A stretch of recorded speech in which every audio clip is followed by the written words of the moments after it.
primer lugar, a todos los presentes, les voy a presentar, bueno, que ya no requiere mucha presentación, el reconocido abogado, profesor, Dino Carlos Caro Coria, bueno, más conocido también como Carlos Caro Coria, quien esta vez nos ha tenido la gentileza de participar en nuestro ciclo de conferencia de junio como el cierre precisamente de este primer mes. Como ustedes ya saben, este ciclo de conferencias tiene una formalidad y viene aprobada por la Escuela del Ministerio Público. Se cuenta con una resolución administrativa que oficializa este ciclo de conferencia, en la cual se tiene que cumplir varios requisitos, entre otros que los expositores sean de nivel, ¿no? Como este es el caso. Hoy ya tenemos al doctor Carlos Caro Coria. Voy a hacer mención solamente de algunos de sus reconocimientos que tiene, que son muchísimos, pero para no hacerlo muy extenso, voy a iniciar diciendo que el doctor Caro es doctor en Derecho por la Universidad de Salamanca. Su alma mater en el extranjero del doctor es la Universidad de Salamanca, España. También tiene estudios postdoctorales en el Instituto Max Planck de Derecho Penal Extranjero e Internacional en Freiburg, Alemania. Me disculpan el idioma, doctor, obviamente. Y también tiene diversas especializaciones. El doctor es uno de los que está a la vanguardia en el tema de compliance en nuestro país. El doctor también tiene, pues, estudios, ¿no? Programa superior de compliance en Madrid, recientemente, en 2019, y es constantemente convocado para esos temas de especialidad. Ya un poco en nuestro país, el doctor Carlos Caro es profesor de Derecho Penal, no solo en la Pontificia Universidad Católica del Perú, sino también en la Academia de la Magistratura, así que muchos magistrados seguramente lo han visto también al doctor. También es catedrático en la Universidad de Lima desde el año 2009 y en la Universidad del Pacífico. El doctor Carlos Caro también, miren, ha sido miembro de la Comisión Especial Revisora del Código Penal, el Código Penal con el que trabajamos actualmente, ha sido miembro de esa comisión revisora, y también de la comisión que elaboró el nuevo Código Procesal Penal del 2004, con el que también trabajamos. También ha sido presidente de la Comisión del Ministerio de Justicia que elaboró el anteproyecto de la Ley contra la Criminalidad Organizada, allá por el año 2007. Y es miembro de la Comisión del Ministerio de Justicia que elaboró la regulación penal contra la minería ilegal también, ya el año 2012. De estas legislaciones, el doctor ha sido partícipe en sus elaboraciones. Ya en el ámbito ya profesional, como abogado, él es socio fundador de Caro Asociados. También es director general del Centro de Estudios de Derecho Penal Económico y de la empresa. Es uno de sus aportes a la investigación que tiene el doctor Caro, ¿no? Comparte todas sus investigaciones, hace difusión también de estos eventos. Para quienes de repente no han podido ver, el doctor los comparte con mucha frecuencia en las redes sociales. También es fundador y presidente de la Asociación Peruana de Compliance, miembro del Consejo Científico del Centro de Estudios de Derecho Penal y Procesal Penal Latinoamericano de la Universidad de Göttingen, Alemania. También es miembro del Observatorio de Criminalidad Organizada Transnacional de la Universidad de Salamanca, España. Es presidente del Grupo Peruano de la Asociación Internacional de Derecho Penal. Autor de múltiples libros y artículos especializados en materia penal, procesal penal y compliance. El doctor es una cara conocida, pues, en los medios cuando hay alguna controversia jurídica. Es invitado con frecuencia por los medios de comunicación. Y también, con esto, de repente para cortar, es director del Anuario de Derecho Penal Económico y de la empresa. El doctor Caro, pues, tiene una trayectoria muy destacada y creo que, si no me equivoco, es la primera vez que comparte ahora con nosotros en el Distrito Fiscal de Lima Este, y por lo cual, doctor Caro, le damos la bienvenida, y si me permite unos minutitos, lo voy a presentar a su auditorio, doctor. En esta ocasión he podido ver de manera rápida, porque la lista es bien larga, que está con nosotros nuestra presidenta de la Junta de Fiscales Superiores, la doctora Edith Hernández Miranda, quien nos acompaña acá. También he visto al doctor Orestes Walter Milla López, fiscal superior penal también de Lima Este, y su auditorio también está conformado, doctor Caro, por fiscales provinciales de los diferentes distritos de acá de Lima Este. Veo de La Molina, San Juan del Lurigancho, veo el Agustino también, y otros más que se me pueden estar pasando. Y también hay fiscales adjuntos provinciales y asistentes administrativos. En buena cuenta, Tócaro, todos los auditorios son personal fiscal y administrativo de todos los niveles de Lima Este, por lo cual, en nombre de ellos y como presidente de la Junta de Fiscales Provinciales, le doy la bienvenida, doctor, y el agradecimiento de manera anticipada. El doctor nos va a acompañar hoy día con la conferencia sobre la imputación objetiva, que como vimos en la última sesión, es muy importante para nuestro quehacer diario. Gracias, doctor Caro, nuevamente. Adelante, le cedo la palabra.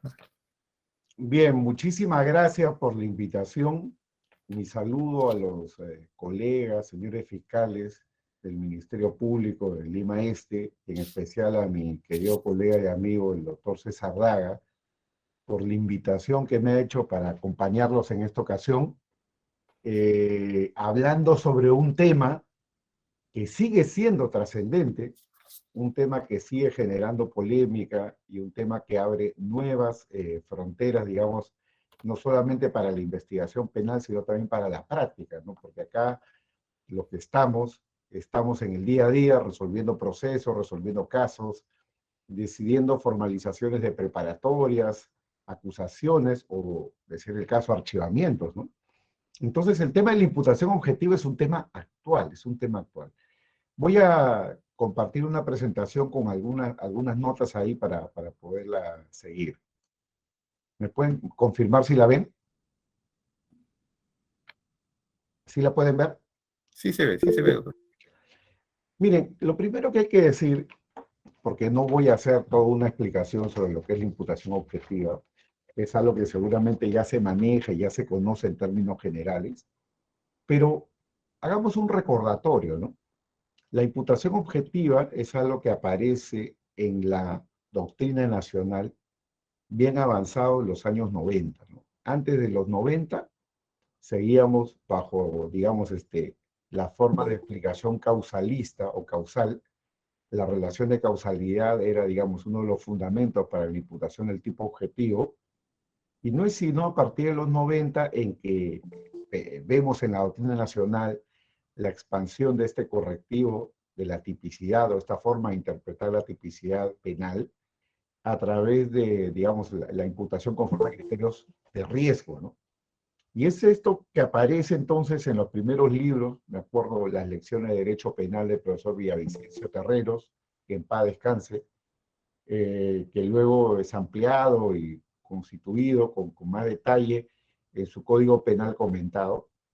Luego también en las publicaciones de los años 90 de Gustavo Pozo, un trabajo sobre el método del caso penal. Y bueno, yo creo que con el intercambio científico que se ha producido desde los 90 hasta la fecha de manera ininterrumpida, entre juristas peruanos, juristas españoles, alemanes, ese flujo y ese tráfico es el que ha potenciado, ¿no?, la aplicación práctica de la imputación objetiva. Hoy en día para nadie es nuevo. Tenemos jurisprudencia sobre imputación objetiva a nivel de la Corte Suprema, Cortes Superiores, a nivel de las decisiones, digamos, de los jueces de primera instancia y desde luego a nivel del Ministerio Público, ¿no? Entonces, lo que yo voy a presentar ahora son básicamente problemas, ojo, problemas. Más que una explicación sobre todo la imputación objetiva es problema. Vamos a lo primero, ¿no? Lo primero es sobre lo que todos estamos de acuerdo, ¿no? ¿Qué implica la imputación objetiva? Es la normativización del tipo.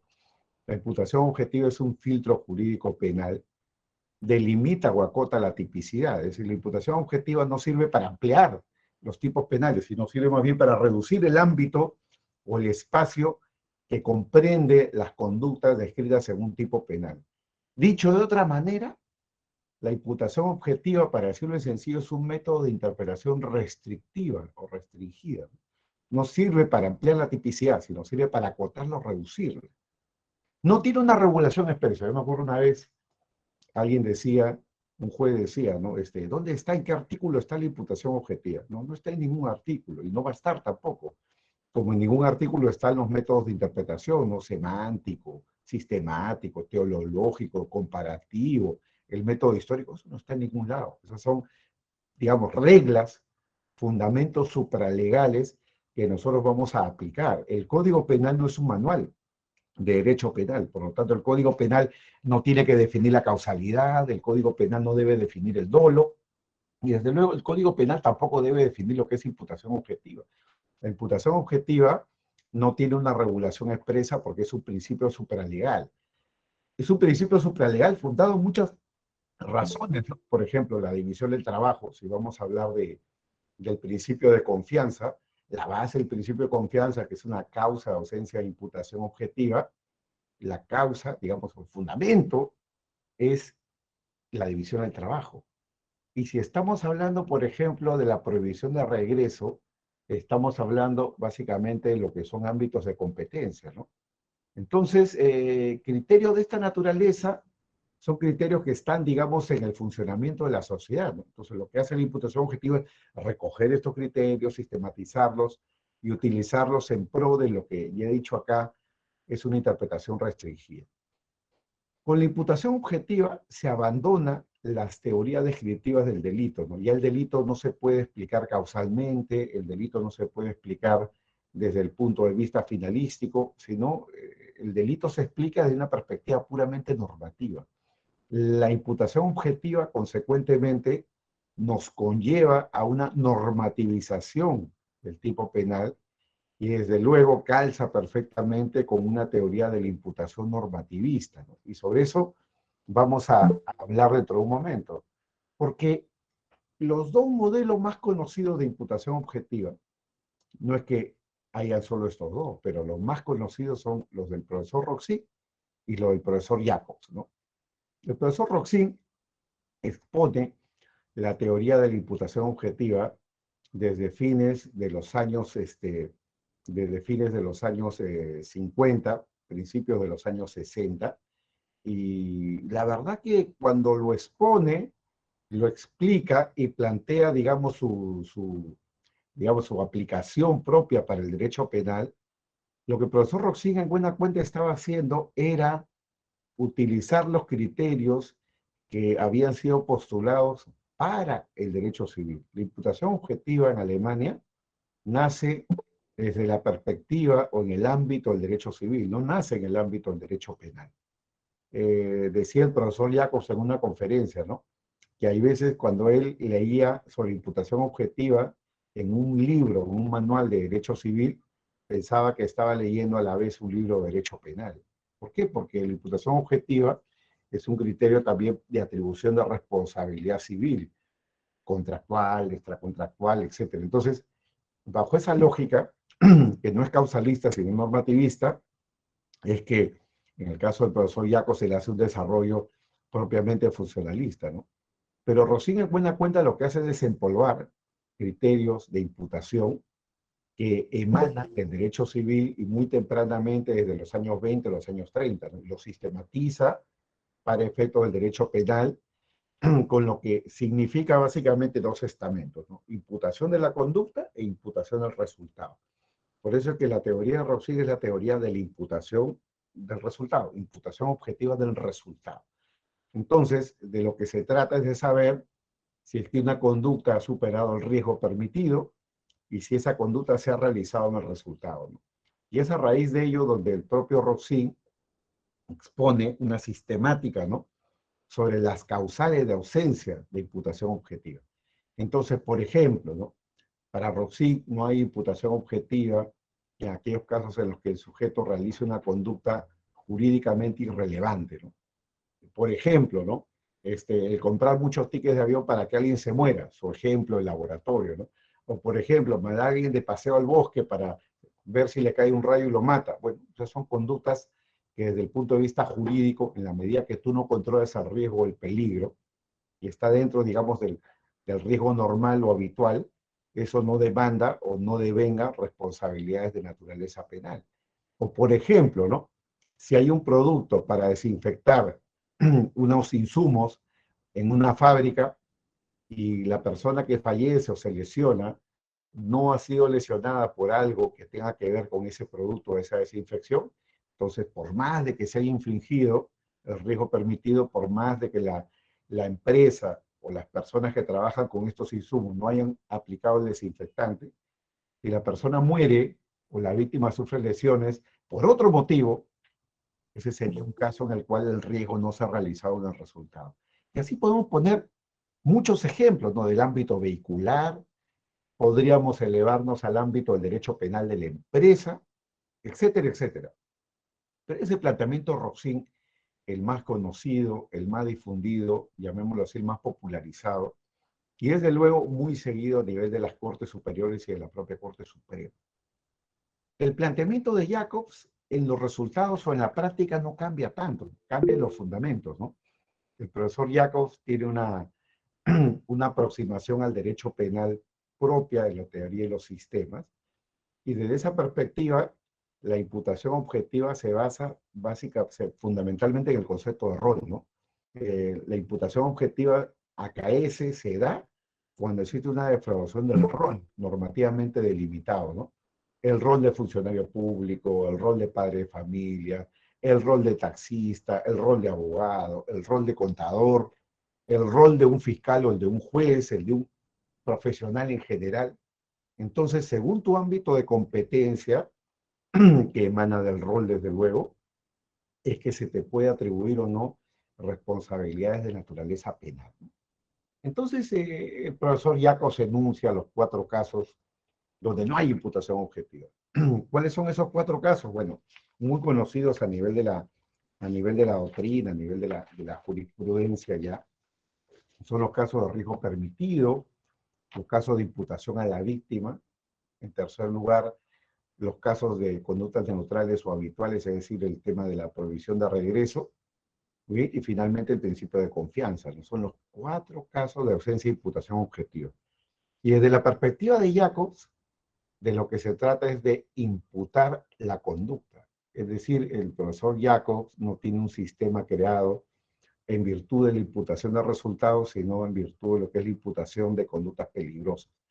Claro, entonces una conducta deja de ser peligrosa si es que esta conducta no tiene relación con el dominio de un riesgo que no sea permitido. Es decir, si estoy dentro de los ámbitos del riesgo permitido, no hay responsabilidad penal, no hay imputación objetiva.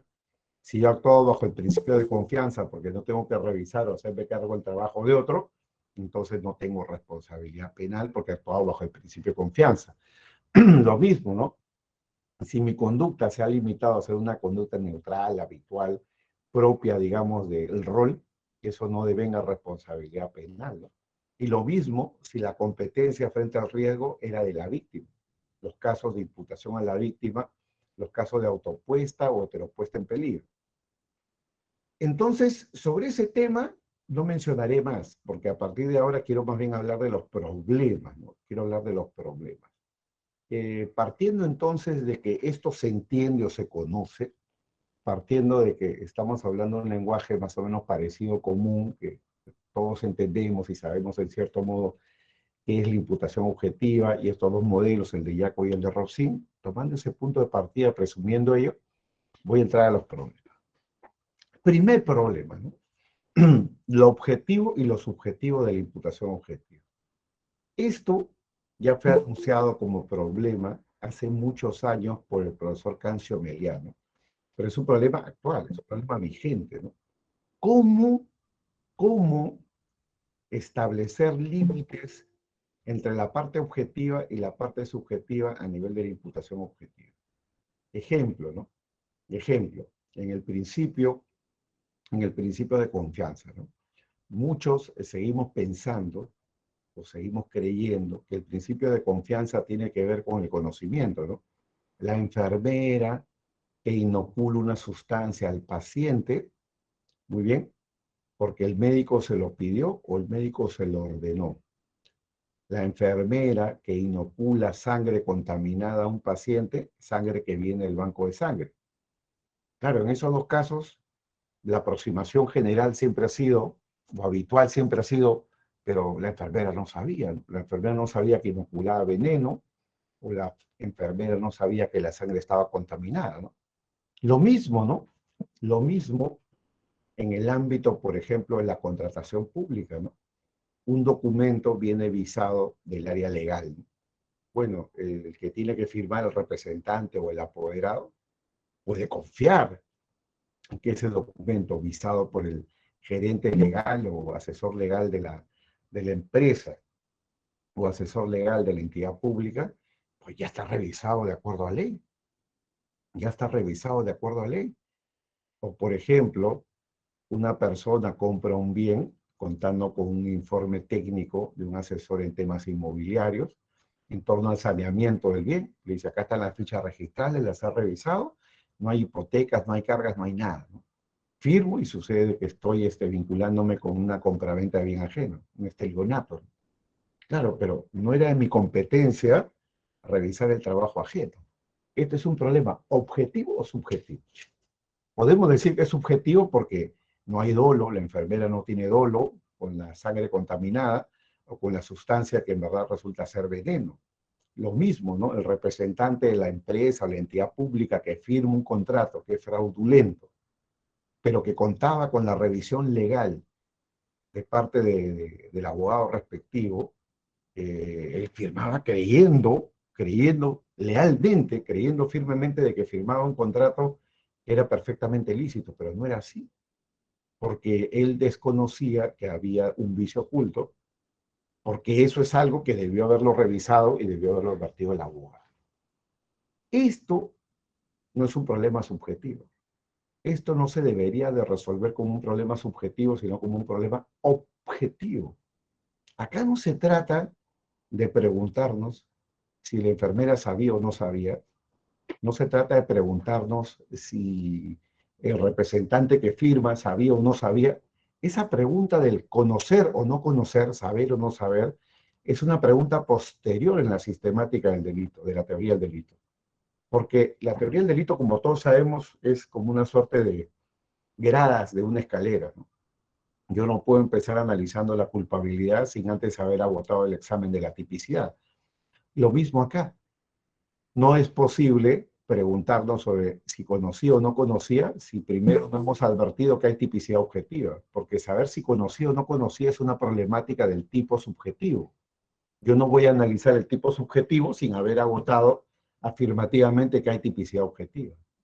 Entonces, claro, en estos casos, antes que estar pensando que si la enfermera sabía o no sabía, conocía o desconocía, lo que deberíamos preguntarnos es cuál es su ámbito de competencia en un sistema de división del trabajo, ¿no? En un sistema de división del trabajo, uno no tiene por qué revisar el trabajo ajeno, salvo que tenga razones para no confiar. ¿Por qué yo voy a poner bajo desconfianza un consejo legal del área correspondiente? ¿O por qué voy a poner bajo desconfianza la sanidad, o digamos, o la calidad? Es decir, el hecho de que sea sangre no contaminada la que viene del banco de sangre, no viene de la calle, viene de un banco de sangre. Y el banco de sangre tiene sus protocolos, tiene sus procedimientos. Entonces, son casos donde la forma de solución no debe ser subjetiva, sino objetiva. Antes de analizar lo subjetivo, debemos de agotar la parte objetiva, porque no tiene ninguna relevancia preguntarnos si la persona conocía o no conocía, si es que antes no hemos agotado la afirmación de que ha realizado una conducta prohibida. Para ver si algo, digamos, era conocido o desconocido, lo primero que tengo que saber es si eso que pude conocer o no conocer es algo permitido o algo que está prohibido. Y bueno, la regla es que bajo el principio de confianza y la división del trabajo, yo no tengo por qué revisar el trabajo ajeno. Yo confío objetivamente. No hablo de confianza subjetiva, buena fe, no estamos hablando de creencias, estamos hablando de confianza en sentido objetivo. No tengo por qué desconfiar. Diferente es si es que yo tengo razones objetivas para desconfiar. Por ejemplo, si confirmo que el asesor legal en verdad es una persona incompetente porque ya ha emitido informes legales que han sido cuestionados en las instancias correspondientes. O si, por ejemplo, el asesor legal está opinando sobre un tema inmobiliario cuando su competencia y su contrato era solamente para temas tributarios, por ejemplo. O si el expertise de esta persona es derecho procesal cuando en verdad está opinando sobre un tema contractual. Claro, ahí no tengo razones para confiar, tengo al contrario, razones para desconfiar. Si la sangre que proviene del banco de sangre proviene de un banco de sangre que está en auditoría porque han habido casos en los cuales ha habido sangre contaminada, tengo razones para desconfiar. Pero fuera de eso, no tengo objetivamente ninguna razón para la desconfianza. Esto, esto sigue siendo imputación objetiva, pero ¿dónde no podemos mezclarlo con los elementos subjetivos? Ahora bien, hay casos límites, ¿no? Por ejemplo, si estamos hablando de la prohibición de regreso, ¿no? La prohibición de regreso tiene una concepción muy bonita, ¿no? Según la doctrina, se dice que hay prohibición de regreso cuando la persona se limita a cumplir el rol. Cuando la persona realiza una conducta neutral o habitual, ¿no? Y bueno, entonces uno dice, no me importa lo que sabía o no sabía, lo que importa es que su conducta es neutral, su conducta es habitual. Salvo que, y ahí vienen siempre los peros, salvo que, la persona puede entender, salvo que se puede entender que el aporte es un aporte a una conducta delictiva de un tercero. Ejemplos, ¿no? Los ejemplos que nos gustan, ¿no? Una persona va al supermercado, a Walmart, Metro, Plaza Vea, el que quieras, compra un cuchillo, ¿no? Muy bien, o compra baigón. Bueno, la cajera, la persona que expende el producto y cobra, no te tiene que hacer un test psiquiátrico, psicológico, revisar tus antecedentes penales para venderte un cuchillo.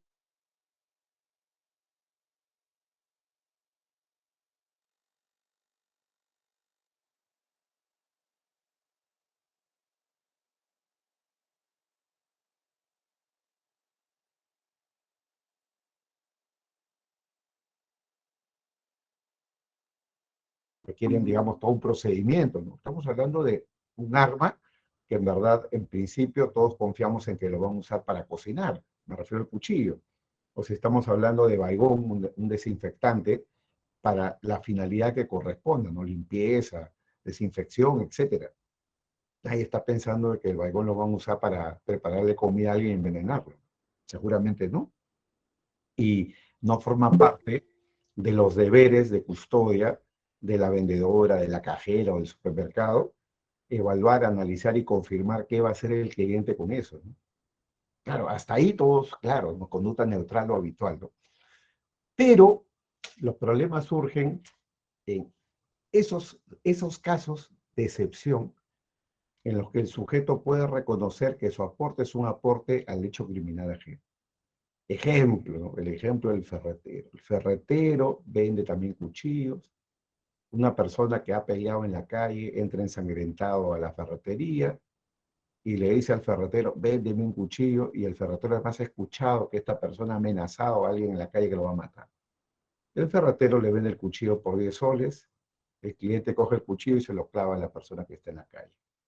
Claro, ahí todos dirán, bueno, sabían. Claro, entonces ahí entramos en ese terreno pantanoso. El sabía o no sabía. Ya no estamos hablando ahí de lo objetivo o lo subjetivo, estamos hablando ahí ya de conocimiento, ¿no? Claro, el, el ferretero escuchó, el ferretero supo, el ferretero no sabía o sí sabía que iba a usar el cuchillo para, y por lo tanto ahí no aplica la conducta neutral porque el ferretero sabía que eso iba a poder ser usado como un arma punzocortante para matar a alguien. Bueno, desde la imputación objetiva, los críticos dicen, no, eso sigue siendo objetivo, ¿no? Porque olvidémonos de si sabía o no sabía. Vamos a la cuestión objetiva. Esta persona estaba en una situación de los hechos en la cual él podía reconocer que su conducta era una conducta peligrosa porque era poner en manos de alguien un arma punzocortante y ese alguien había amenazado a otra persona en matarla. ¿Juego de palabras para decir que es objetivo? ¿O esto en verdad ya es subjetivización de la imputación objetiva? Lo menciono por lo siguiente, porque incluso cuando hablamos del dolo, estamos tendiendo a una suma objetivización del dolo. Alguien me dirá, pero ¿cómo es eso? No sé, el dolo es tipo subjetivo. El dolo es conocimiento, ¿no? Para dejar de lado el elemento volitivo de la voluntad, porque este está bajo tela de juicio ya hace bastantes años en la doctrina. Muchos, me incluyo, crecimos estudiando que el dolo era conciencia y voluntad, ¿no? Ya de hace por lo menos 20 a 30 años en la doctrina penal hispanoamericana, se ha ido imponiendo la tesis de que el dolo es básicamente conocimiento. Por eso es que el caso Utopía es un caso donde han habido condenas por dolo, ¿no? No porque el autor haya tenido una voluntad criminal, sino porque el autor conocía del peligro y ese peligro fue el que determinó el resultado de la muerte, ¿no? Al margen de su voluntad. Bueno, entonces, en el ámbito del tipo subjetivo tenemos este problema, porque la imputación del dolo es una imputación de conocimiento. ¿Cómo imputo el conocimiento? Ahí está ya la doctrina también de acuerdo. Imputo el conocimiento en base a la prueba indiciaria. Entonces, desde el punto de vista de la prueba indiciaria, cuya estructura ustedes seguramente conocen, ¿no? Hay una premisa mayor que es la regla científica, técnica o regla de la experiencia, esa es la premisa mayor. Luego hay una premisa menor que es el hecho probado, el indicio que está probado. Y en tercer lugar está la conclusión, que es el producto del silogismo, entre la premisa mayor, la premisa menor y la conclusión. Claro, entonces yo imputo el dolo, yo no pruebo el dolo. Y eso podemos seguirle llamando imputación subjetiva. ¿El dolo sigue teniendo un componente subjetivo o el dolo en verdad ya ha pasado a tener un componente puramente objetivo porque solo imputo conocimiento y la imputación opera en virtud de datos objetivos externos que deben de pasar el tamiz, ¿no? O el filtro de la prueba indiciaria, ¿no? A eso me refiero yo con lo objetivo y lo subjetivo de la imputación objetiva. Ejemplos podría poner muchísimo más, ¿no? Ejemplos podría poner muchísimo más. Muchos ejemplos con la finalidad de poder zanjar esta cuestión, ¿no? Por razones de tiempo no voy a ingresar en más ejemplos, ¿no? Segundo problema, ¿no? La identidad entre acción y omisión. La identidad entre acción y omisión, ¿no?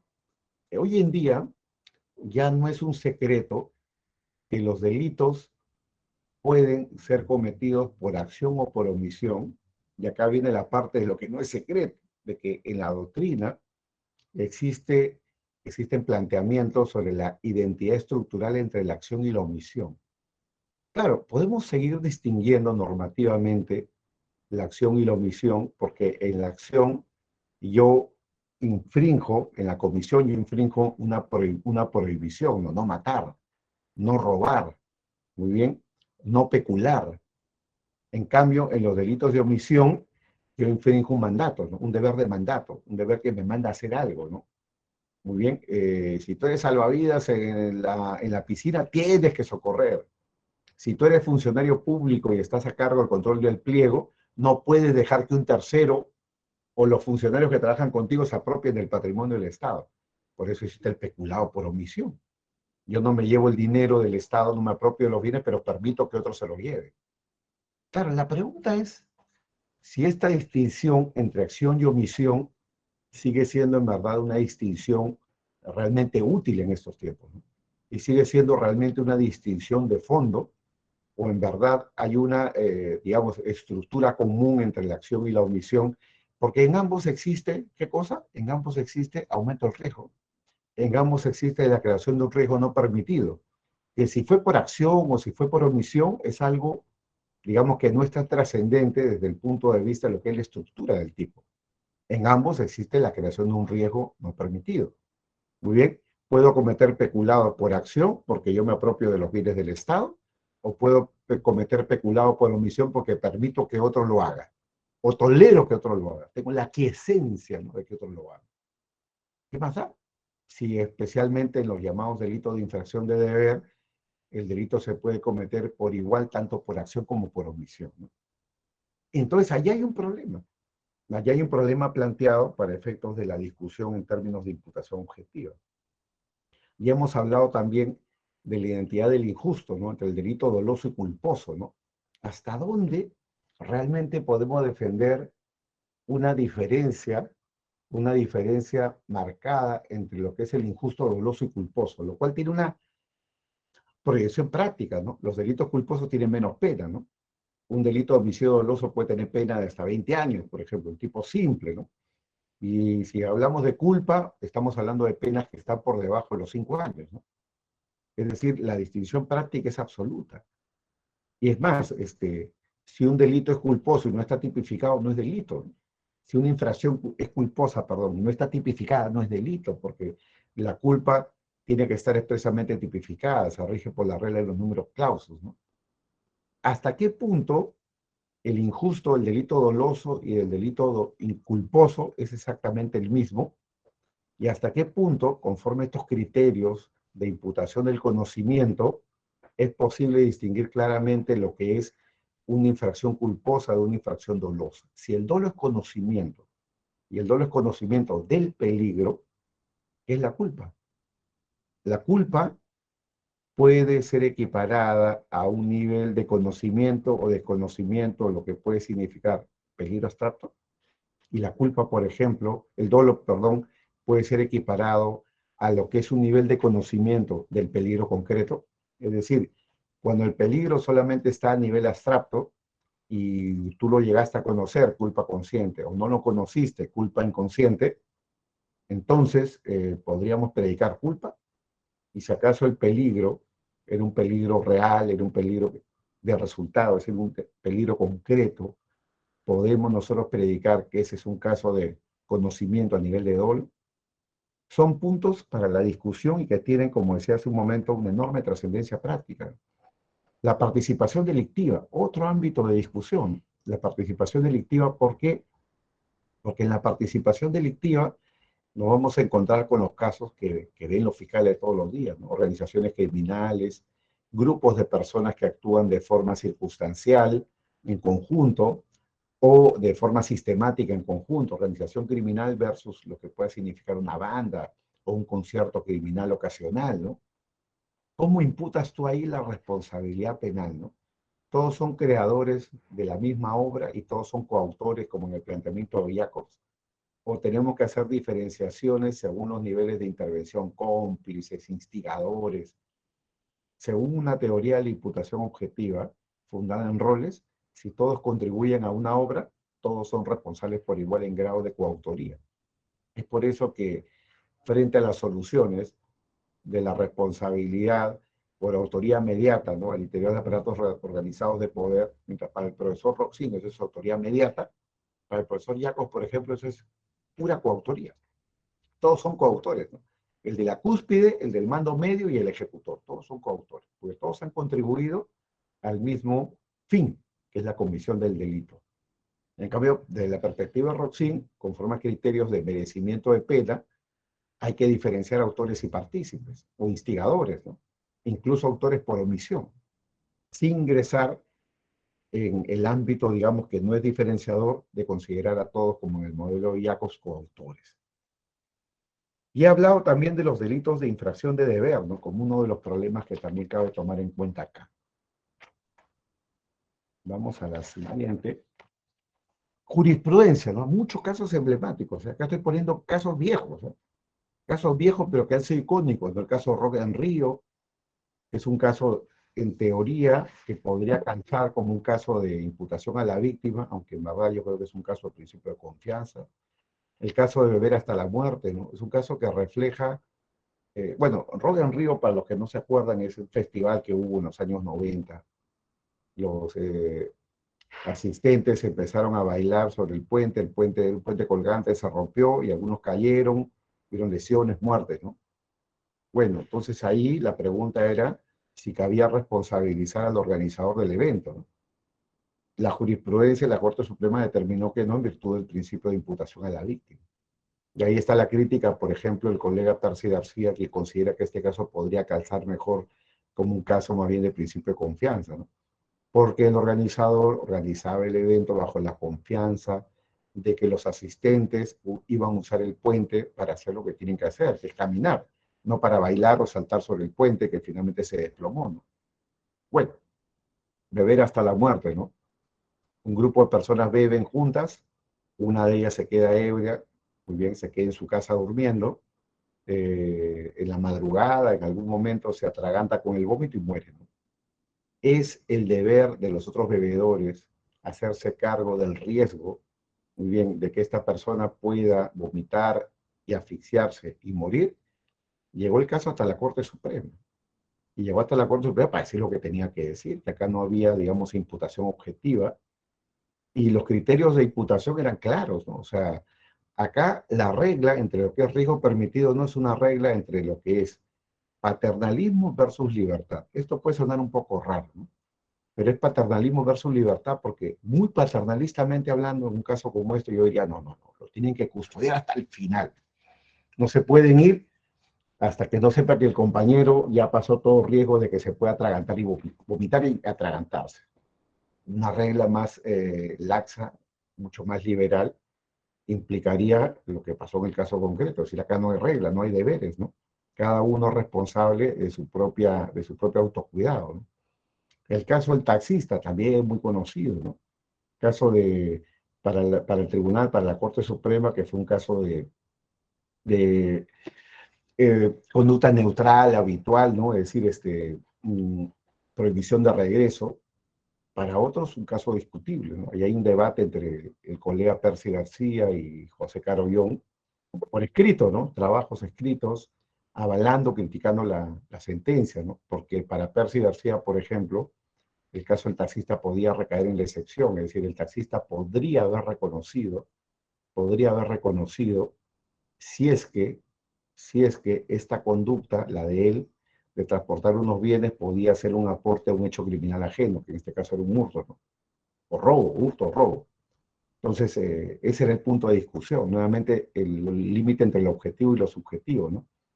Un caso menos conocido, el jefe de banca personal, ¿no? Un banquero, un trabajador de un banco, hizo unos cheques que tenían que ser depositados en la cuenta personal de lo que sería ahora un presidente regional, que en ese entonces era el CETAR de Trujillo, La Libertad, manda a recoger los cheques, les pone el visto bueno, los visa para que los cheques se endosen a la cuenta de esta persona.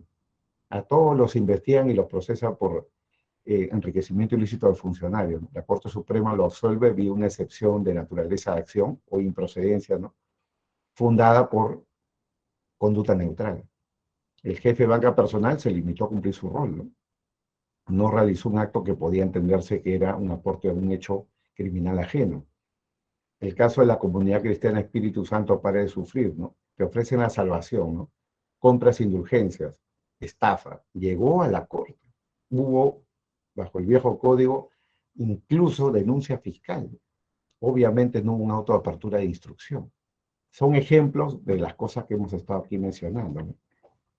Un acápite, un excurso sobre la responsabilidad penal profesional, la prohibición de regreso, ¿no?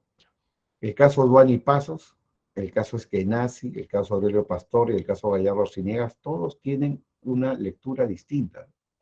En el caso Duani Pasos era una imputación por lavado contra un abogado que había, digamos,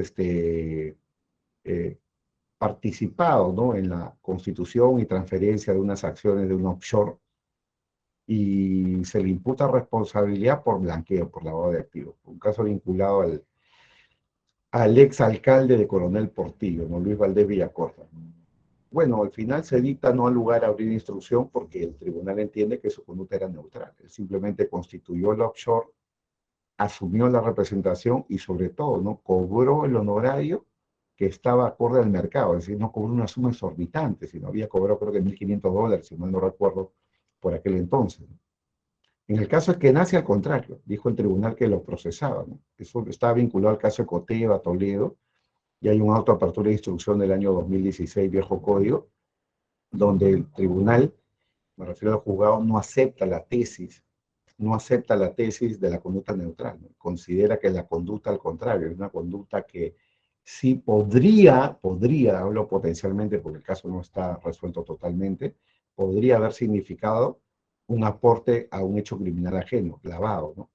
Tenía que ver esto con la transferencia del inmueble de la que era suegra del señor Toledo, el expresidente Toledo, y el abogado habría participado en esto sin haber cumplido con los deberes de diligencia para la autoapertura.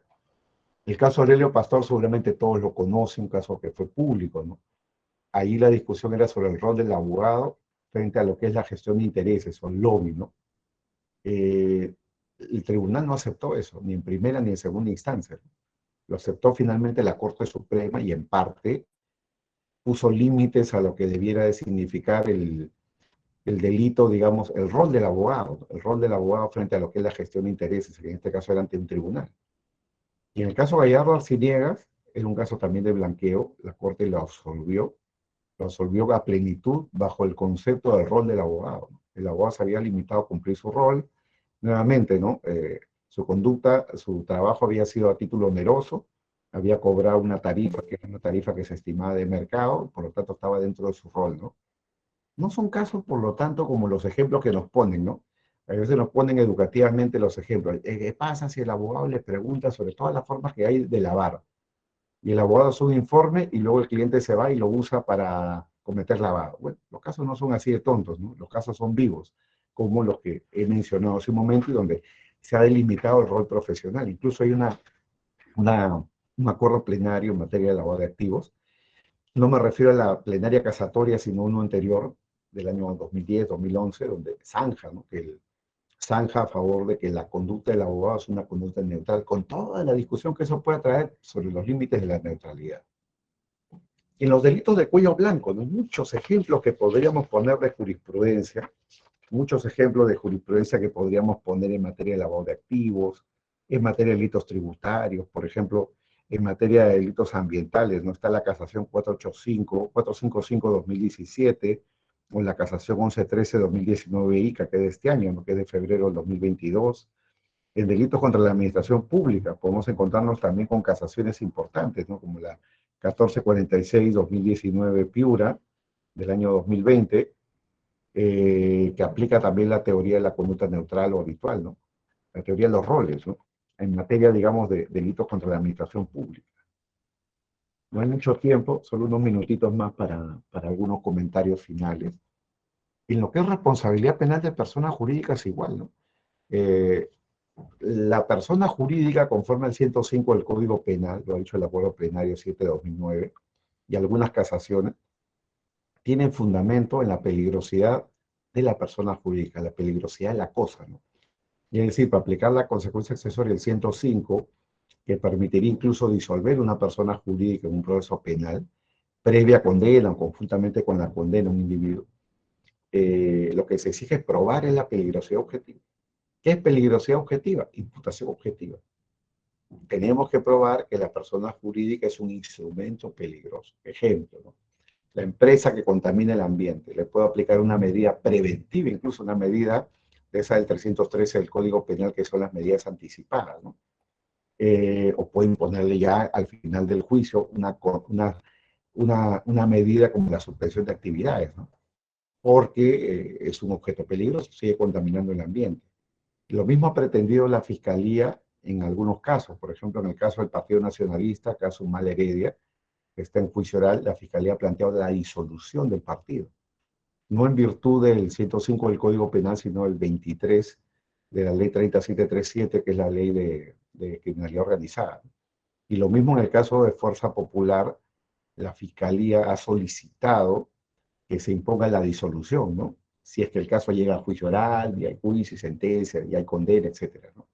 Previo a eso, en el caso del partido Fuerza Popular, la Fiscalía pidió la suspensión del partido a fines del 2020, ¿no? Con lo cual el partido no habría podido postular a las elecciones del 2021. Esta petición de la Fiscalía no fue amparada y se impuso más bien otro tipo de reglas, ¿no? Como una suerte de veedeuría, algo así como que tener que informar sobre las cuentas del partido en las siguientes elecciones, pero al final la Sala Superior revocó, ¿no? Y no hay medida anticipada impuesta al Partido Fuerza Popular y todos saben que postuló y con los resultados que también ya son conocidos. Son ejemplos de cómo esto funciona. ¿Y qué es eso? Imputación objetiva. El compliance, ¿no? Esto es algo que ya cada vez no es raro. Compliance es riesgo permitido, ¿no? O sea, cuando tú haces tu mapa de riesgos para tratar de crear un programa de prevención de delitos, como el de la corrupción, lo que haces es imputación objetiva. Compliance es riesgo permitido, es imponer reglas con la finalidad de reducir el ámbito de libertad de una empresa o de un grupo de personas con la finalidad de acercarte al cumplimiento de la ley, ¿no? Por ejemplo, ¿no? Muchas empresas tienen la regla según la cual sus funcionarios, sus empleados, solo se pueden reunir con los funcionarios públicos en sus oficinas. Y tienen que hacer un reporte de entrada y de salida, ¿no? Es decir, cómo se reunieron con el funcionario, qué se conversó, cuándo se conversó, cuáles son sus percepciones sobre la reunión, etcétera, ¿no? O tienen la regla, por ejemplo, de empresas, me refiero, ¿no? La regla de que la reunión se debe dar siempre de a dos, porque se dice que desde el punto de vista de la práctica, la corrupción es mucho más fácil cuando es one-to-one que cuando es de un funcionario, por ejemplo, frente a dos privados. Como que es más difícil soltarse las trenzas, por decirlo de alguna manera, ¿no? O, por ejemplo, empresas que tienen la regla según la cual no se paga honorario de éxito. Puedo pagar todo tipo de servicios, unas sumas fijas, pero honorario de éxito no pago, porque ¿qué me garantiza que el abogado, por ejemplo, no puede usar parte del honorario de éxito para hacer un pago corrupto? Compliance, ¿no? Riesgo permitido, por lo tanto seguimos en el ámbito de la imputación objetiva, ¿no? Esta es la parte tal vez más rara para ustedes, ¿no? Derecho procesal, ¿no? Prueba ilícita obtenida por funcionarios. Un ejemplo, ¿no? De aplicación de la imputación objetiva, la teoría del descubrimiento inevitable, ¿no? ¿Hasta qué punto es tolerable como parte del riesgo permitido de la administración de justicia? Porque es un sistema que a raíz de una intervención, por ejemplo, un allanamiento, se pueda descubrir otro delito, ¿no? Eso es descubrimiento inevitable, eso puede ser invalidado. Otro ejemplo, pruebas obtenidas por particulares, ¿no? Como el caso del Ministerio de Fondul, un caso famoso americano, ¿no? Los privados pueden hacer investigaciones, los privados pueden recopilar pruebas que incluso sean ilícitas. Ojo que la Corte Suprema ha validado en parte esto, ¿no? Con la teoría del riesgo, ¿no? La Corte Suprema ha dicho que si hay un diálogo entre dos y uno de ellos graba, bueno, estatan los resultados, ¿no? Porque tú al haber conversado con alguien estás asumiendo el riesgo de que te puedan grabar. Por lo tanto, lo que podría ser prueba ilícita para un funcionario no lo es para los particulares en virtud de esta teoría del riesgo. ¿Y qué es la teoría del riesgo? Sigue siendo imputación objetiva. O lo que hablaba yo hace un rato, ¿no? La prueba indiciaria, el dolo, ¿no? El dolo, la prueba del dolo. Riesgo permitido de la Administración de Justicia, la prueba indiciaria. Imputo el dolo. No sé si al final la persona sabía o no sabía, conocía o no, no importa. Lo que importa es que puede imputar el dolo conforme a criterios objetivos. Y ejemplos de ello, la willful blindness, ¿no? La willful blindness es la llamada ignorancia deliberada, ¿no? La persona prefiere no ver, ¿no? Ejemplo, ¿no? El cliente le paga la bola y dice, mire señor, usted se hace cargo del problema, no quiero saber más. Oiga, que no sé qué, no quiero saber más. Willful blindness, quiero no saber. Es como, es como un caso de corrupción en el cual yo prefiero no saber, pero lo puedo presumir conforme a todos los indicios objetivos, datos objetivos del caso. Willful blindness. ¿Qué es eso, no? ¿Qué es eso? Sigue siendo nuevamente imputación objetiva. O por ejemplo, ¿no? En los delitos de organización, ¿no? Cuando hay imputación a organizaciones criminales, el peligro procesal en la detención preventiva, ¿no? El peligro por esa gran discusión hasta la Corte Suprema. Si hay una organización criminal y uno de los miembros de la organización amenaza a otro, eso es una obra conjunta, por lo tanto ese riesgo procesal o peligro procesal se lo imputa a todos o solamente a la persona que amenazó. Bueno, la jurisprudencia ha venido validando de que se lo imputan a cualquiera. Se lo imputan a cualquiera. ¿Y eso qué es en buena cuenta? Eso es la teoría de la coautoría aplicada conforme a criterios de imputación objetiva, pero llevado ahora al ámbito procesal, ¿no? Y ya termino con esto. Las nuevas tecnologías, ¿no? Grandes problemas para la imputación objetiva. La discusión sobre si los agentes inteligentes pueden ser responsables penalmente en base a criterios de imputación al riesgo. Lo mismo la administración de nuevas tecnologías como el blockchain o los dispositivos que interactúan entre un chip cerebral y la máquina, ¿no? Es decir, hay unos dispositivos como Neuralink, el dueño de Neuralink o el fundador es Elon Musk, ¿no? Que es el dueño de Tesla. Es un emprendimiento muy importante, ¿no? Que persigue la interacción, ¿no? La interacción, una interfaz entre el cerebro a través de un link, de un dispositivo, un chip, y un teléfono inteligente o una computadora. Esa interacción ha dado lugar a una discusión novedosísima sobre los llamados neuroderechos. Ustedes ven en Chile el año pasado, se hizo una reforma constitucional para dar cabida a los llamados neuroderechos. O en España, ¿no? La Carta de Derechos Digitales del 2021, con la finalidad de zanjar las protecciones mínimas que debe de haber frente a las nuevas tecnologías en torno a lo que se suele llamar la identidad mental, ¿no? La identidad mental, la libertad mental. Bien, yo lo que he querido, buena cuenta con mi intervención, no es hacer toda una explicación de lo que es imputación objetiva.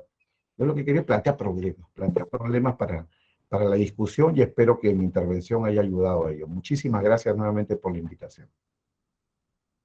Gracias, profesor Caro. Realmente, escuchándolo a usted, podemos todos darnos cuenta que tenemos mucho espacio todavía para ahondar en las lecturas de la imputación objetiva, que como usted empezó diciendo, ¿no? Sigue siendo un tema actual y se van a seguir descubriendo problemas.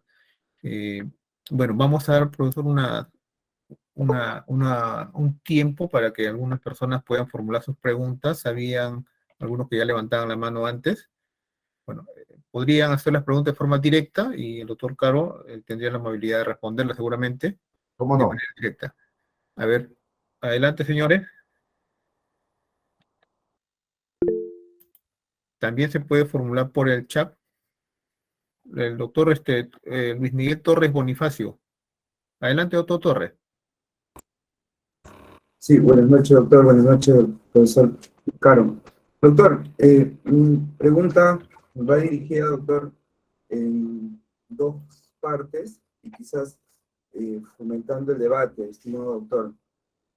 Doctor, teniendo este caso que se está investigando y que ha sido muy mediático respecto a la muerte de los jóvenes Inti y Brian, eh, ¿podría ser un medio técnico de defensa el argumento del principio de confianza de parte de los efectivos policiales que están viniendo siendo investigados o de los oficiales de policía que están siendo investigados al decir, yo vengo a la orden que me dan de controlar los disturbios y el orden público con efectivos policiales capacitados por una escuela de capacitación?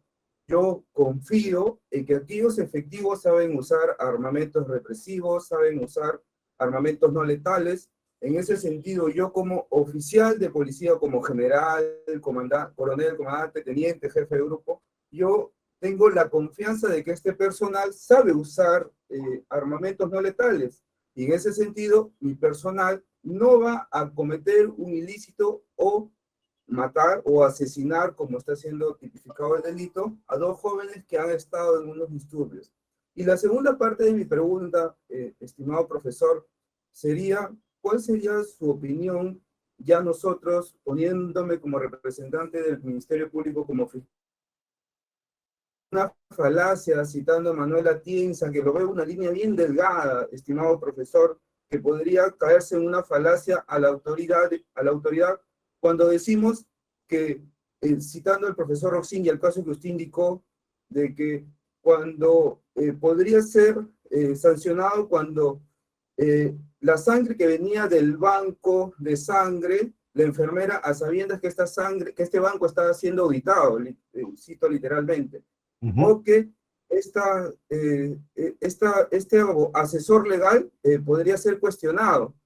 En ese sentido, como funcionario, como representante del Ministerio Público, podría indicar, ¿cómo podría indicar cuál sería su opinión para no caer en esta falacia de decir, yo investigo a los policías porque los policías cometen estas conductas? Y he escuchado ese argumento en los diarios y he escuchado también en las investigaciones que se vienen realizando, en el caso de Inti Brian, que estoy citando.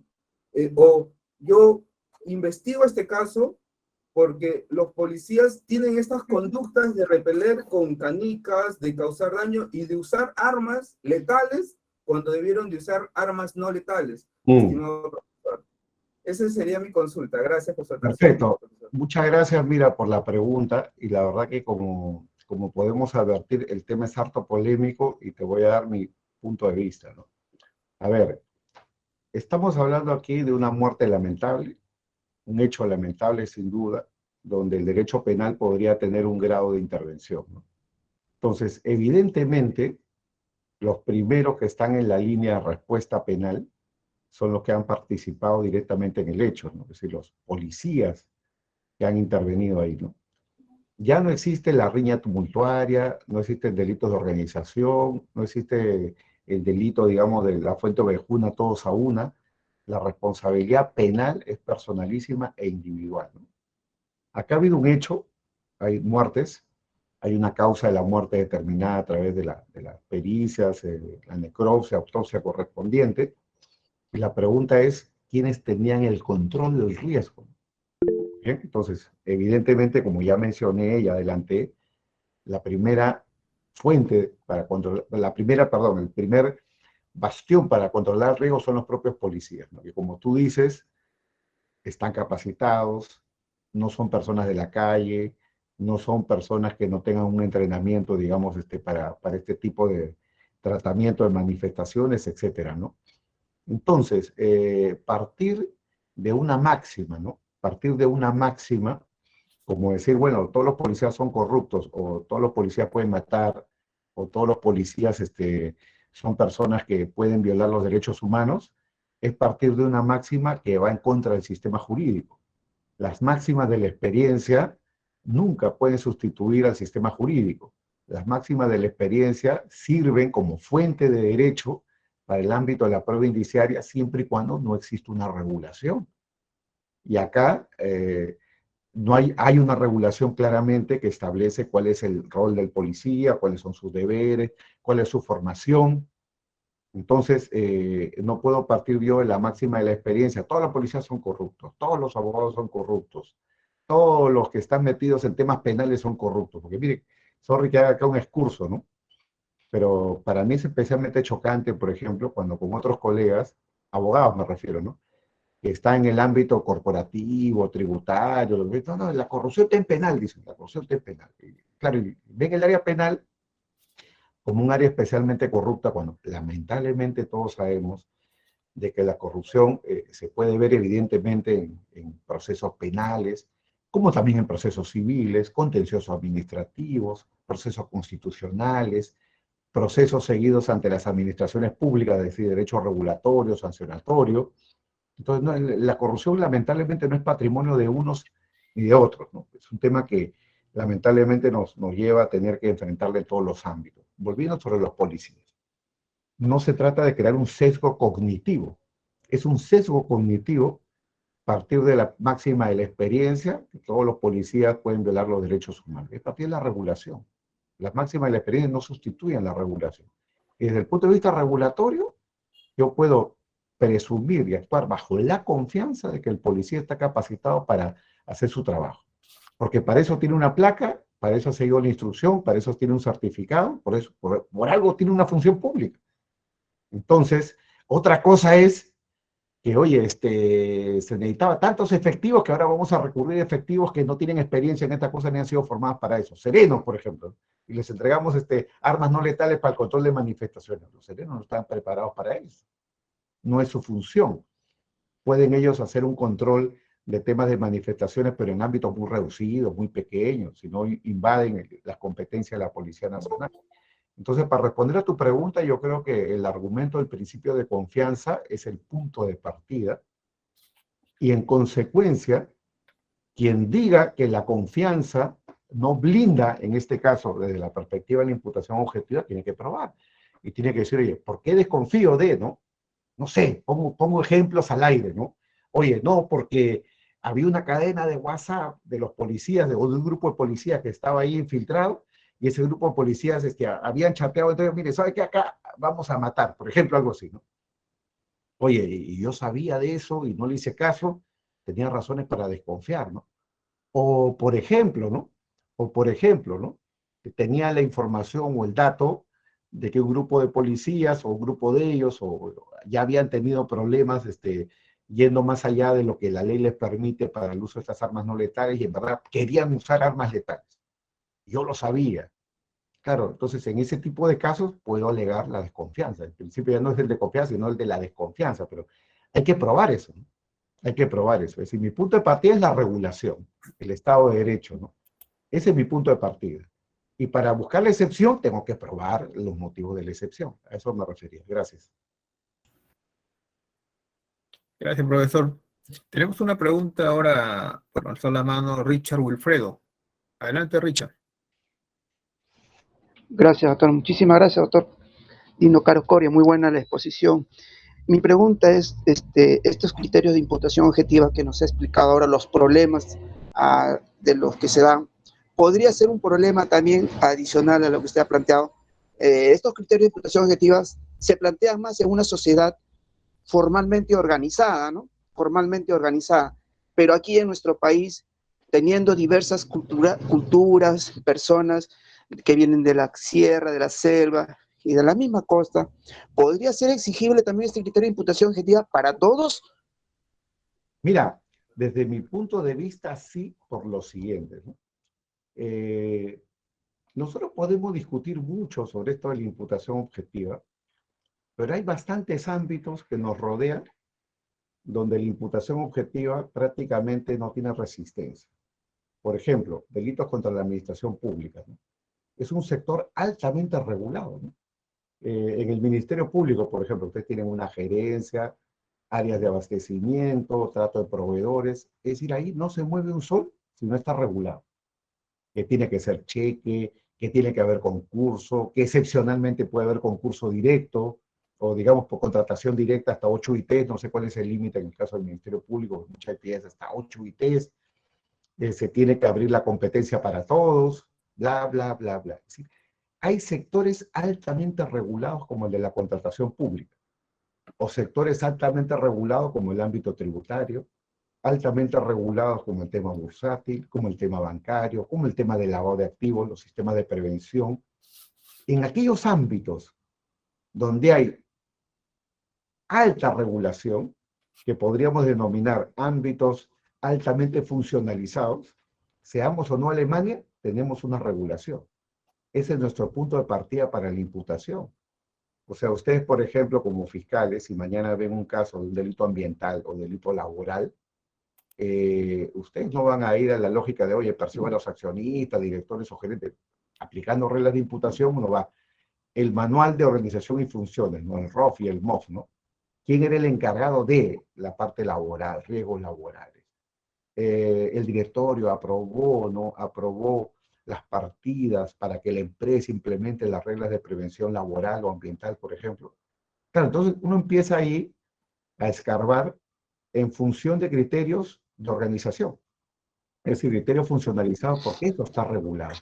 Lo que te estoy queriendo decir es que no necesitamos ser Alemania, no necesitamos ser Inglaterra para pensar en estos ámbitos altamente funcionalizados, altamente regulados, donde la aproximación inicial es cuál es el rol. Por ese motivo es que en la teoría del profesor Silva, del profesor Jacos, por ejemplo, con todas las críticas que ha tenido y ha recibido, es súper útil en el ámbito del derecho penal de la función pública, en el ámbito de los delitos económicos, en el ámbito de los delitos empresariales. Y claro, ya aterrizando sobre tu pregunta, ¿no? Ya vamos a hablar de ahora ya del tema del Peruvian Way, Perú de a pie, ¿no? No todos son los funcionarios públicos, ¿no? El ciudadano de a pie, ¿no? El ciudadano de Claro, a pie, ¿no? ¿Cuáles son los deberes de custodia, ¿no? Claro, porque finalmente, mira tú, ¿eh? Hay un Estado de Derecho, ¿no? Que define cuál es el rol de padre, cuál es el rol de madre, cuál es el rol de un trabajador. Son puntos de partida, no es matemática, pero son puntos de partida. Entonces, en un país pluricultural o multicultural, por más multiculturalidad que exista y que hay que respetar, lo que hay es regulaciones. Y hay regulaciones y hay expectativas, ¿no? O sea, por ejemplo, ¿no? Yo no necesito una ley que diga que un profesor no debería comunicarse de madrugada o en fin de semana con su alumna, ¿no? Sea en una universidad o en una escuela privada, hayan o no reglas, ¿no? O es más, no necesito una regulación que diga que aunque la alumna conteste y el profesor luego quiera alegar consentimiento, si tiene menos de 14, ese consentimiento no vale. Ya lo presumimos, lo presumimos por es regulación. Entonces, de lo que se trata es de identificar roles, ¿no? Y los roles se construyen en virtud de la ley, y donde no hay la ley, hay un montón de fuentes, desde los usos y costumbres, reglas técnicas, reglas de la experiencia, hay que construirlo. Por eso yo decía, llegar a un caso como el de beber hasta morir es porque alguien fue muy paternalista y alguien decía, oye, sí, denunció el caso, hubo proceso penal. Estamos en un caso viejo, ¿no? O el caso de pare de sufrir, ¿no? O sea, alguien cree, o algún fiscal ha creído en algún momento que que alguien que compra la salvación eterna a cambio de dinero, pues la tiene que recibir. Hay una expectativa creada, ¿no? Claro, entonces, ahí hay que discutir en términos de imputación objetiva, cuáles son los roles. Gracias. Doctor Caro, a ver, ¿hay alguna otra pregunta? Bueno, mientras van formulando su pregunta, doctor Caro, usted nos habló hace un momento creo que en el primer problema, el límite entre lo objetivo y lo subjetivo en imputación objetiva. Eh, Cuando alguien alega estar cumpliendo su rol, quiere pues buscar no ser comprendido, un hecho ilícito, ¿no? En Lima Este, ya un poco abordando la realidad en la cual trabajamos, tenemos muchos casos, vamos a decirlo así, donde, por ejemplo, pues hay propietarios de vehículos que ceden el uso de esto a otras personas, pero estas personas, por ejemplo, le dan pues un uso que termina pues en una intervención policial, ya sea porque los conductores comienzan a asaltar a las personas, ya sea porque hacen transporte público sin los documentos respectivos.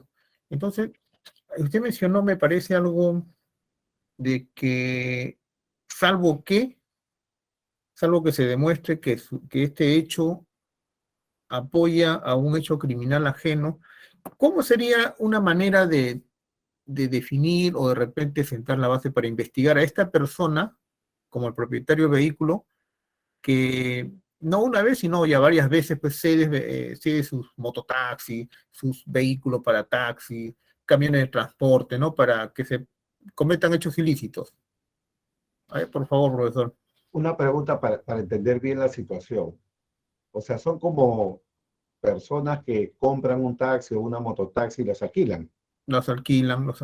O si no, simplemente también a veces hay, como se dice, alquiler de palabra, no hay ni un contrato, ¿no? Claro, por eso, claro. O sea, no hay un Sí, contrato escrito y los alquilan sabiendo que estas personas pueden usar esto como una herramienta para un delito. así es. Y luego cuando son intervenidos, esto simplemente le alquilé el vehículo, ¿no? Y es más bien la devolución del mismo, ¿no? Y lo vuelven a alquilar a otras personas. Pero Pero se mira, dedican a esa actividad. la situación es muy parecida como las personas que alquilan un inmueble a una persona que realiza comercialización de drogas. Ha pasado, ¿no? Muchos casos donde al propietario lo han imputado porque, porque esta persona le ha facilitado un bien, un uso, un instrumento, en este caso el inmueble, para la comisión del delito de tráfico de drogas. Para mí la regla ahí es muy clara, ¿eh? Digamos, desde el punto de vista objetivo, es una conducta neutral, ¿no? Yo alquilo un bien, es una conducta neutral, es una conducta lícita, no es una conducta no permitida. Entonces ahí la pregunta es si caemos dentro de la excepción. Y la excepción es que yo, conforme a la situación objetiva del caso, no tenga razones para pensar que esto más bien al contrario es un aporte, un hecho criminal ajeno. En el famoso caso del taxista, de la Corte Suprema, del cual todos deben haber escuchado hablar y debatir, en ese caso, por ejemplo, el taxista había visto que habían subido unos bienes en el taxi, cobró lo que tenía que cobrar, transportó los bienes y se fue, ¿no? La Corte Suprema dijo, conducta neutral, chao, te vas, ¿no? Y en el caso de la crítica se dice, oye, no, pero mira, si tú lees el expediente, en el expediente hay una serie de datos que hacen pensar de que el taxista en verdad o sabía y no quiso saber, es decir, tipo willful blindness, ¿no? Así, no darte cuenta, ¿no? Resumiendo, ¿cómo se han resuelto todos esos casos de alquiler de inmuebles, ¿no? Bueno, algunos le han querido dar la solución subjetivista, el tema de la buena fe. Dice, no hay dolo, no sabía, ¿no? Porque hubo un contrato a precio de mercado, las personas estaban identificadas, el propietario no realiza labores de verificación, etcétera, etcétera, etcétera. Entonces, yendo sobre los taxistas, estos que alquilan, yo lo que creo es que debería de verse digamos, cuáles son las medidas mínimas de prevención que tienen estas personas que alquilan, porque estas personas que alquilan no solamente están pensando en que el bien no se destruye, se los devuelvan y les paguen la renta, ¿no? Sino hay que incorporar, digamos, en su perspectiva de contratación el hecho de que pueden ser imputados penalmente si es que ellos no identifican bien a la persona a la que le están alquilando. Si la persona tiene antecedentes, si hay controles, y más aún si es que esto ya ha pasado y es algo habitual, ¿no? Entonces, la regla ahí, para hablar más claro, es una regla, ahora suena un poco raro decirlo, ¿no? Pero compliance, ¿no? Due diligence, ¿no? Due diligence, o sea, tú tienes que ser diligente, no solo en saber que la persona a la que le alquilas te va a pagar, no va a destruir, no te va a robar el bien, sino además tiene que ser diligente en el sentido de que esta persona no va a cometer un crimen. Porque si comete un crimen, tú podrías haber sido un partícipe al poner a su disposición una herramienta que puede ser usada como una herramienta criminal. Creo que ese es el tema, ¿no? Creo que es el tema ahí que se puede discutir. Gracias, profesor. La doctora Ana María Cubas, la fiscal superior de nuestro distrito fiscal, quiere hacer una pregunta. Doctora Anita, adelante, por favor. Muchas gracias, gracias gracias, doctor Caro, siempre es muy aleccionador todo lo que usted siempre nos ilustra. Hizo usted una alusión al caso Utopía y también hizo alusión al puente de hace tiempo que cayeron muchas personas y ello causó la muerte. Bueno, la que habla, fui fiscal superior en la 5ª Fiscalía Superior Penal de Lima, y efectivamente en el caso de Utopía se abrió el proceso como homicidio culposo, pero en esto el implicado solo el Persinor, si mal no recuerdo, que era la persona que era, no ni siquiera el administrador, pero se le excluyó a los dueños. Yo apliqué como fiscal superior revocando la resolución de la fiscal, o sea, declarando fundada la queja de derecho, señalando que ahí se había aplicando el artículo 13 del Código Penal, que era omisión impropia, cosa que hasta esa fecha nadie aplicaba ese artículo, y se cambió el tipo de homicidio culposo, de homicidio doloso, por el artículo 13, ¿no? Que señala que quien tiene el deber de cuidado. ¿Por qué? ¿Qué había pasado? Que en la discoteca, en principio, no los dueños, por la ganancia que ellos que querían tener, no solo hicieron que ingresen más personas, sino además llevaron animales salvajes, llevaron incluso los juegos artificiales, luces, que provocó el incendio, ¿no? Entonces, se sustentó el dictamen en esa oportunidad, y que hasta ese momento no se aplicaba el homicidio doloso por omisión impropia, ¿no? Y que después también, al poco tiempo, pues recuerdo que yo emití el 7 de agosto en mi dictamen, y al poco tiempo también hubo un tiempo en el Cono Norte hubo un caso que también se cayó un estrado donde también hubo heridos y fallecidos. Entonces, si bien es cierto, podemos hacer una imputación como empezó la imputación como delito culposo, en el camino el fiscal tiene pues como titular de la acción penal también establecer frente a qué figura estamos, si tenemos ese discernimiento, esa motivación de decir, pero caramba, ¿cómo? Bueno, al menos es lo que señalaba, yo decía, ¿cómo los dueños, solo por lo económico, por ganar cada vez más, no midieron las consecuencias de lo que podría haber pasado? Y entonces, en la mente tiene que haberse, como diríamos nosotros, incluso adelantarse de que pudo haber sucedido ello, y por ello es que se cambió a ese tipo penal de doloso. ¿A qué quería yo ir?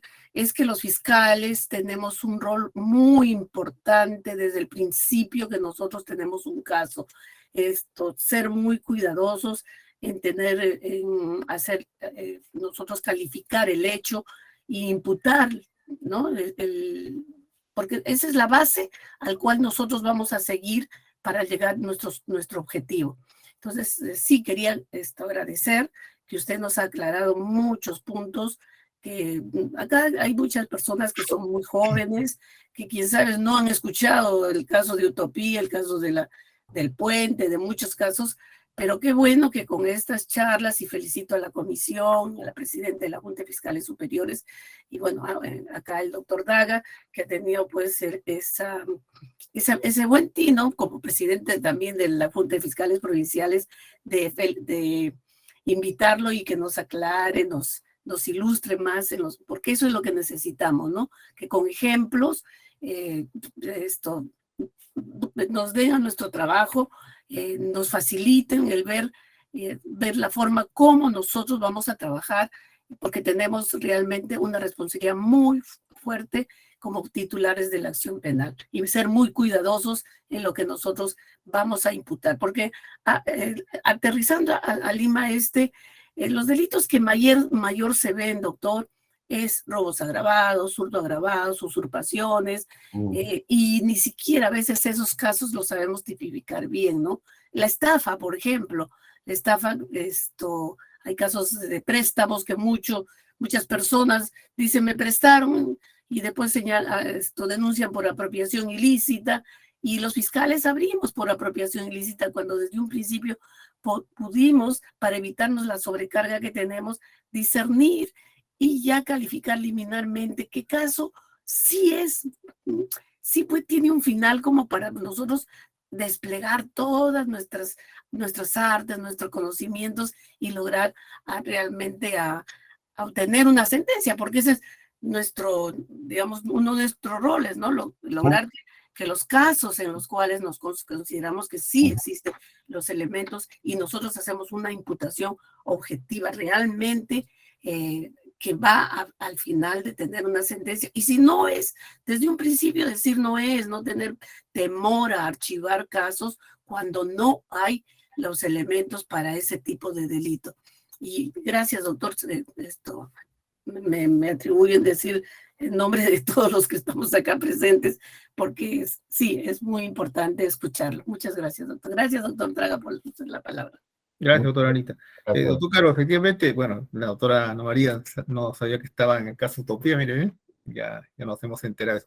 Doctor Caro, sí, es bastante amplio. Obviamente el tema que usted maneja en estos problemas, solamente sé que nos ha traído uno, como ese, para una muestra, ¿no? Pero también nos ha dicho que hay muchos puntos donde la imputación objetiva no tiene resistencia. Es decir, ahí podemos andar ya sobre seguro, ¿no? Podemos hacer la valoración de los hechos sobre seguro basado en la imputación objetiva, precisamente, ¿no? Y ya se trate de cualquier delito o cualquier hecho que se tenga que investigar, ¿no? Debemos utilizar la imputación objetiva, ¿no? ¿Es así, profesor?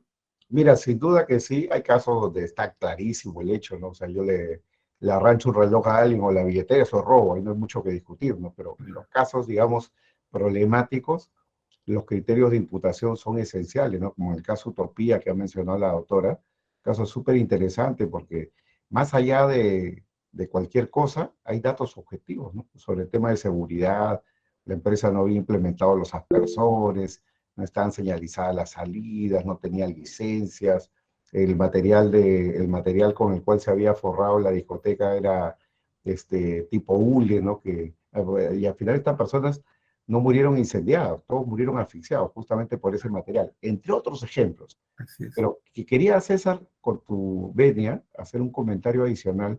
Claro que sí, profesor. La doctora, y partiendo de lo que tú has dicho, hay terrenos donde uno puede sobre seguro. Todo lo que es temas de función pública, ¿no? Donde hay regulación. Hay que buscar siempre la regulación. A veces el trabajo del penalista es meternos en donde no nos llaman, porque uno dice, no, yo no sé civil, yo no sé tributario, yo no sé educación, pero en un caso de un profesor, hay que ir al rol del profesor, ¿no? Fíjense ustedes cómo la Corte Suprema construye eso.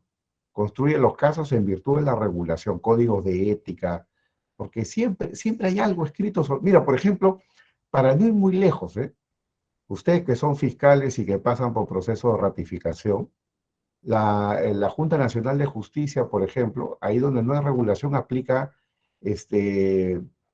una suerte de reglas de soft law, ya de Bangalore, creo que se llama Bangalore, ¿ya? Y lo ha utilizado, no siendo un tratado internacional, no siendo, digamos, una fuente de derecho obligatorio en el derecho interno peruano, lo utiliza, ¿no? Mangalore creo que se llama, ¿no? La Declaración de Principios, ¿no? Y lo han usado como una fuente para establecer consecuencias administrativas, ¿no? Incluso graves, ¿sabes? O sea, como destituciones, ¿no? Lo que yo les quiero decir es que las grandes entidades, hablando de la Junta Nacional de Justicia, la Corte Suprema, todas tienen como punto de partida la regulación.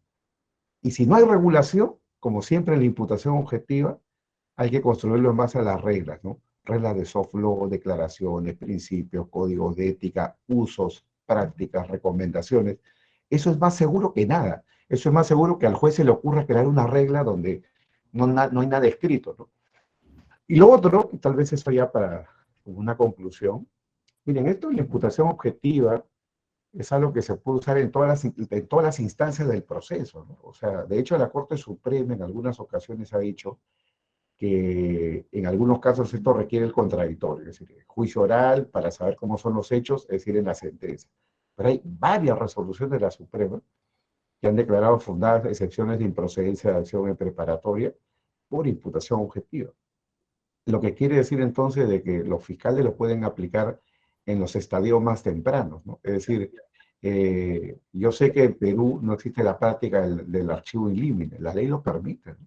Hay varios fiscales, yo diría que cada vez son más los que aplican el archivo liminar cuando algo realmente no es delito, ¿no? Solo que acá en la cultura peruana, a veces uno está pensando si archivo, me van a quejar, me van a denunciar, o la parte agraviada va a decir, el denunciante va a decir que ya, ¿qué arreglo yo tendré, ¿no? Como si yo estuviera, pues, coludiéndome con alguien. Pero claro, eso es lo que yo llamo la cultura de la desconfianza, ¿no? Pero realmente si un fiscal motiva su resolución, ya finalmente, y si estamos en primera instancia, todos la pueden recurrir, ¿no? O sea que han habido casos en lavado de activos, del sistema de lavado, fiscalías supraprovinciales de lavado, que han dictado archivamientos sin límite, así de arranque, como se dice, ¿no? Archivamiento in limine, y han sido confirmadas por los superiores, solo que eso no se exhibe, ¿no? Eso no fluye tanto como las otras jurisprudencias, ¿no? Pero es bueno de que, así como los jueces hacen sus plenos jurisdiccionales, ustedes también tengan sus acuerdos y líneas de trabajo, porque, oye, te concentras en casos que de repente no hay pruebas o no son delito, y son horas de trabajo, ¿no? Recursos, ¿no? Recursos gastados, ¿no? Recursos gastados, ¿no? Entonces, es como para reflexionar, ¿no? Para reflexionar dónde tienes que golpear, ¿no? Gracias nuevamente por la invitación.